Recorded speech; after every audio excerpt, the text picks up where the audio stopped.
Hello everyone. आज की video का टॉपिक है इंपॉर्टेंस ऑफ बायोडाइवर्सिटी कंजर्वेशन। अब देखो, बायोडाइवर्सिटी कंजर्वेशन होता क्या है। हमारी अर्थ पे बहुत सारी वैरायटी के living beings, living organism present हैं, ठीक है। उन सभी लिविंग ऑर्गेनिज्म को प्रोटेक्ट करना, प्रिजर्व करना बायोडाइवर्सिटी कंजर्वेशन कहलाता है। तो बायोडाइवर्सिटी कंजर्वेशन क्या है? Biodiversity conservation refers to the practice of protecting and preserving the variety of life on earth. देखो, हम बार बार बात कर रहे हैं कि बायोडाइवर्सिटी कंजर्वेशन इंपॉर्टेंट है, ठीक है। अब कोई चीज़ इंपॉर्टेंट होगी ह्यूमंस के लिए, इस अर्थ के लिए, तभी तो उसे कंजर्व किया जाएगा। So there are several reasons for which we should conserve the biodiversity. First is ecosystem stability. अब देखो, जो बायोडाइवर्सिटी है वो इकोसिस्टम का बैलेंस बनाने में हेल्प करती है, ठीक है। इकोसिस्टम में जब इक्विलिब्रियम मेंटेन रहेगा तो उसकी वजह से इकोसिस्टम प्रॉपरली फंक्शन करेगा, ठीक है। बहुत सारी स्पीसीज हैं जो कि न्यूट्रिएंट साइक्लिंग में हेल्प करती हैं, सॉइल फॉर्मेशन में हेल्प करती हैं, पॉलिनेशन में हेल्प करती हैं। सेकेंड पॉइंट है फूड सिक्योरिटी। देखो, बहुत सारी प्लांट एंड एनिमल स्पीसीज हैं जो कि ह्यूमन न्यूट्रिशन के लिए असेंशियल हैं, एग्रीकल्चर एंड फूड सिस्टम के लिए भी असेंशियल हैं, ठीक है।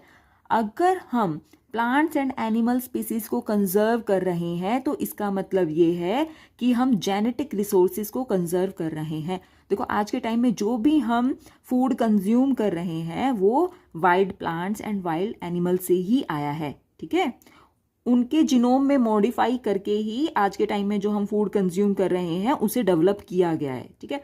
अगर हम wild animals and wild plants की वैरायटी को कंजर्व कर रहे हैं तो इसका मतलब क्या है? हम ग्लोबली फूड सिक्योरिटी इंक्रीज कर रहे हैं, ठीक है। अगर अर्थ पे से प्लांट्स एंड एनिमल स्पीसीज खत्म हो जाएं तो इसका मतलब क्या है कि हमारा जो फूड सिक्योरिटी है वो भी खत्म होगी अर्थ पे से, ठीक है। तो हमारे लिए फूड भी नहीं बचेगा अर्थ पे।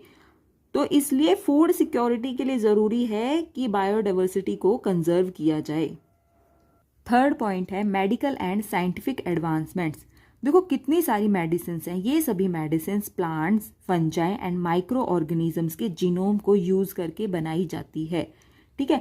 अगर हम बायोडाइवर्सिटी को प्रिजर्व करते हैं, कंजर्व करते हैं, तो ये इंश्योर करते हैं कि plants, fungi and micro organisms के जेनेटिक रिसोर्सेज मिलते रहेंगे मेडिकल डिस्कवरीज के लिए, ठीक है। फोर्थ पॉइंट है इकोनॉमिक बेनिफिट्स। देखो, बायोडाइवर्सिटी बहुत सारी इंडस्ट्रीज को सपोर्ट करती है, like agriculture, fisheries, forestry and eco tourism. देखो, किसी भी कंट्री की अगर बायोडाइवर्सिटी रिच है तो उस कंट्री की इकोनॉमिक ग्रोथ बहुत अच्छी होगी, ठीक है। तो बायोडाइवर्सिटी कंजर्वेशन इसलिए और ज़रूरी है क्योंकि biodiversity conservation local and global level पर इकोनॉमी को इंक्रीज करता है। तो पॉइंट है knowledge of past and future organisms. देखो, बायोडाइवर्सिटी कंजर्वेशन हमें नॉलेज प्रोवाइड करता है पास्ट एंड फ्यूचर ऑर्गेनिजम्स की, ठीक है। देखो, जितने भी लिविंग बींग्स हैं, जब हम उनके जीनोम पर रिसर्च करते हैं तब हमें पता चलता है कि वो किस तरह से इवॉल्व हुए हैं, किस तरह से उनमें वेरिएशंस आई हैं, किस तरह से वो उनमें इवोल्यूशन हुआ है, ठीक है। तो ये सभी चीज़ें हमें कैसे पता चलती है? हमें चीज़ें तभी पता चलती हैं जब हम बायोडाइवर्सिटी को कंजर्व करेंगे। अगर मान लो कोई ऑर्गेनिज्म एक्सटिंक्ट हो गया है, ह्यूमन की लापरवाही की वजह से कोई ऑर्गेनिज्म एक्सटिंक्ट हो गया है, तो हमें उस ऑर्गेनिज्म के बारे में नहीं पता चलेगा, ठीक है। तो ज़रूरी है कि बायोडाइवर्सिटी को कंजर्व किया जाए ताकि ज़्यादा से ज़्यादा रिसर्चेज हो सकें। सिक्स्थ पॉइंट है क्लाइमेट चेंज मिटिगेशन। देखो, forest, wetlands and oceans they act as carbon sinks. देखो, ये सभी कार्बन डाइऑक्साइड को एब्जॉर्ब करते हैं और जब ये कार्बन डाइऑक्साइड को एब्जॉर्ब करते हैं तो अर्थ का टेम्परेचर मेंटेन रहता है। हमें पता है कि कार्बन डाइऑक्साइड टेम्परेचर को इंक्रीज करता है, ठीक है। लेकिन जो फॉरेस्ट, वेटलैंड एंड ओशियंस हैं ये कार्बन डाइऑक्साइड को एब्जॉर्ब कर लेते हैं, जिसकी वजह से अर्थ का टेम्परेचर रेगुलेट रहता है, मेंटेन रहता है। तो इस तरह से बायोडाइवर्सिटी कंजर्वेशन हेल्प करता है क्लाइमेट चेंज मिटिगेशन में। तो इसीलिए ज़रूरी है कि बायोडाइवर्सिटी कंजर्वेशन होना चाहिए।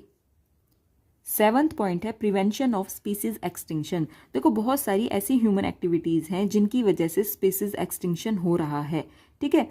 तो ज़रूरी है कि बायोडाइवर्सिटी को कंजर्व किया जाए ताकि एंडेंजर्ड स्पीसीज को प्रोटेक्ट किया जा सके। एंडेंजर्ड स्पीसीज वो स्पीसीज होती हैं जो अभी एक्सटिंक्ट हुई नहीं है लेकिन वो एक्सटिंक्ट होने के पॉइंट पर खड़ी हैं, ठीक है, क्योंकि इन एंडेंजर्ड स्पीसीज का नंबर इतना कम हो गया है, इतना नंबर कम हो गया है कि ये कभी भी एक्सटिंक्ट हो सकती हैं, ठीक है। तो ज़रूरी है कि इन एंडेंजर्ड स्पीसीज को प्रोटेक्ट किया जाए ताकि अर्थ पे इकोलॉजिकल बैलेंस बना रहे। अब देखो, हम बार बार बात कर रहे हैं इकोलॉजिकल बैलेंस बना रहे, तो ये क्या मतलब है? मान लो अर्थ पे से टाइगर एंड लायन खत्म हो जाए, ठीक है, तो जो हर्बीवोर्स हैं, ठीक है, जो प्लांट्स को खाते हैं एनिमल्स, उनका नंबर इतना ज़्यादा इंक्रीज हो जाएगा, इतना इंक्रीज हो जाएगा कि वो अर्थ पे जितने भी प्लांट्स हैं उन सभी को खा जाएंगे, ठीक है। तो उन हर्बीवोर्स की पॉपुलेशन को मेंटेन करने के लिए कार्निवोर्स का होना ज़रूरी है, और जो ये टाइगर्स एंड लायंस हैं ये कार्निवोर्स में आते हैं, ये हर्बीवोर्स की पॉपुलेशन को मेंटेन करने में हेल्प करते हैं, ठीक है। तो इसलिए स्पीसीज एक्सटिंक्शन को रोकना ज़रूरी है और ये तभी हो सकता है जब बायोडाइवर्सिटी को कंजर्व किया जाए। 8th पॉइंट है cultural and recreational value.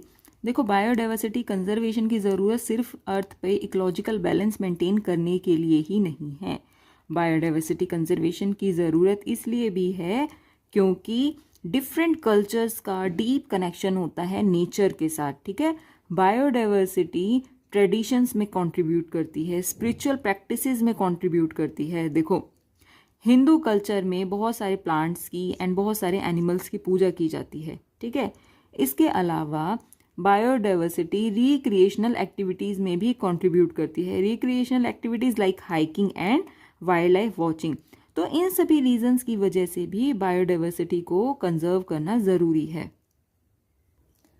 9th point है एनवायरमेंटल सर्विसेज। देखो, बायोडाइवर्सिटी कंजर्वेशन इसलिए भी ज़रूरी है क्योंकि बायोडाइवर्सिटी बहुत सारी असेंशियल सर्विसेज प्रोवाइड करता है। वो असेंशियल सर्विसेज हैं clean water, clean air, climate regulation, increasing soil fertility. ये सभी चीज़ें तभी पॉसिबल हैं जब हम बायोडाइवर्सिटी को कंजर्व करेंगे, ठीक है।